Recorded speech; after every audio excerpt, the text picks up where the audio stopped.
ब्रह्म उपदेश प्राप्त हुआ,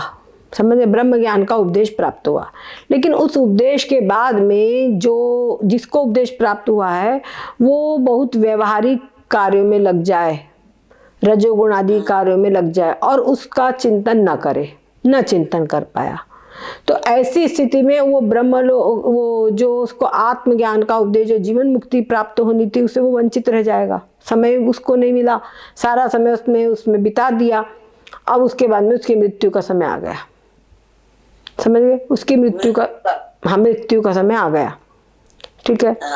हो गया, तो वो मृत्यु हो जाएगी। उसके बाद अगले जन्म में उसको ये उपदेश जो है, ये उसको कुछ ऐसा अवसर मिलेगा कि फिर उसको अभ्यास के अंदर में वो प्रवृत्त हो जाएगा, ठीक है। दूसरी बात, हाँ, कोई ना कोई उसका मिल जाएगा। दूसरी बात ये भी हो जाता है कि इस लोक में वो कर रहा है अभ्यास, थोड़ा किया, लेकिन कुछ प्रकार से वंचित हो गया, रह गया, तो भी अगले जन्म में वो योग भ्रष्ट होकर के जन्म लेता है, तब उसको उपदेश भी याद रहता है। जैसे जड़ भरत जी का आता है प्रसंग, तो उनको अगले जन्म में उपदेश कहाँ मिला, उनको अपना पूर्व ज्ञान याद रहा, उसी के अनुसार वो चलते रहे, समझ गए, चलते रहे।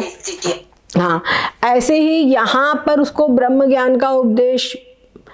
जो जिसने अहंग्रह उपासना किया है,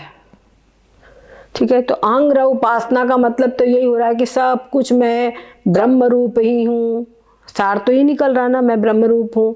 पर वास्तव में जो व्यक्ति तत्व दृष्टि के समान, बात समझो, सबसे श्रेष्ठ स्थिति है तत्व दृष्टि की, जिसको उपदेश देते बराबर तुरंत अपने स्वरूप में स्थित हो गया, उसको अहंग्रह उपासना की आवश्यकता नहीं है, किसी चीज की अभ्यास की आवश्यकता नहीं है, बस तुरंत ही उसकी स्थिति बन गई। अति उत्तम जिज्ञासु है,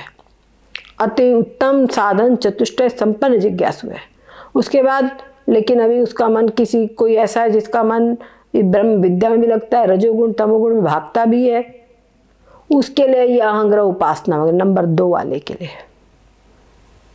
समझ गए। अब उसका क्योंकि मन तो थोड़ा सा रजोगुणी तमोगुणी है, तो अपने चिंतन में नहीं लगा और इधर उधर भागता रहा, कहीं विषय में भागा, कहीं कुछ हुआ, तो ऐसे विषय में भागा, मतलब ब्रह्मलोक के विषय में भागा, अरे स्वर्ग में ऐसा आनंद है, अरे वहाँ ऐसा आनंद है, कहीं ग्रंथों में पढ़ा है, सुना है, तो उसके अंदर में ये आनंद की प्रतिवृत्ति है, लेकिन नहीं भाई ये हटाओ, मेरे को तो यही चिंतन करना है, अपना चिंतन कर रहा है, लेकिन वो वृत्ति अभी वहाँ है, उसकी वृत्ति भी उसकी वहाँ पर है, तो उसको ब्रह्मलोक को जाएगा, समझ गए, जो उसके कामनाएं हैं उन कामनाओं के अनुसार भोग प्राप्त करेगा, और साथ ही साथ में इन कामनाओं को भोगते भोगते भोगते भी मन से वैराग्य उत्पन्न हो जाता है। अब जब प्रलय काल का समय नष्ट आता है, तो उसको यहाँ पे से जो छोटा था वो वहाँ पर उसको किसी प्रकार से वो जो उपदेश उसने यहाँ भी प्राप्त किया था, वही उपदेश उसको वहाँ तुरंत ऋणी हो जाता है और उसका चित्त उसमें लग जाता है, समझ गए।